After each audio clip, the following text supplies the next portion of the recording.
Hello guys, সবাই কেমন আছো? And this is my second mini blog. আজ সারাটা দিন পুরো বৃষ্টিতেই কাটলো। হঠাৎ হাজব্যান্ড বলল যে বিকেলে কিছু একটা বানাও।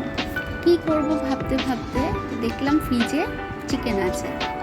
তো এই চিকেনটা কি করব, কিভাবে বানাবো কিছুই মাথায় আসছে না। তবে হঠাৎ করে ভাবলাম যে চিকেনটা করে নিই, দেখি কীভাবে করা যায়। তো দেখলাম যে চিকেনটা করি, তারপরে ম্যারিনেট করলাম। কিন্তু ম্যারিনেটটা কিভাবে করলাম সেটার ভিডিওটা আর করা হলো না, কারণ বাড়িতে পুরো আমি একাই ছিলাম। এবার ভিডিওটা যে কেউ করবে সেটা লোক আর ছিল না। যাই হোক, তারপরে করার পরে বিকেলবেলা যখন এটা করব, তারপরে শরীরটাও ভালো লাগছিল না। তাই হাজব্যান্ডকে বললাম তুমিই করো। তারপরে হাজব্যান্ড এগুলো বানালো। দেখো, এইরকমভাবে আমার হাজব্যান্ড ভাজছিল হাতে করে।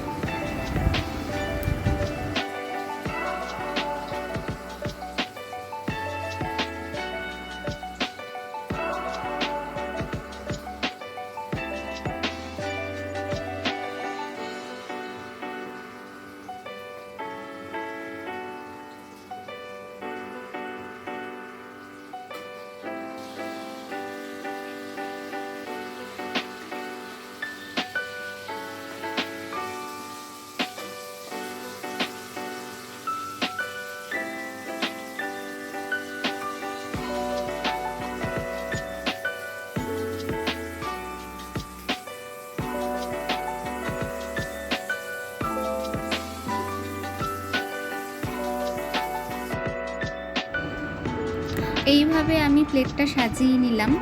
তোমরাও কিন্তু এটা ট্রাই করতে পারো। যদি এই রেসিপিটা তোমাদের ভালো লাগে তাহলে তোমরা কমেন্টে জানাও, আমি পুরো ডিটেলসটা বলে দেব। আর তোমরা কিভাবে বৃষ্টির ওয়েদারটা কাটালে সেটাও আমাকে কমেন্টে জানিও। সবাই ভালো থেকো, টাটা।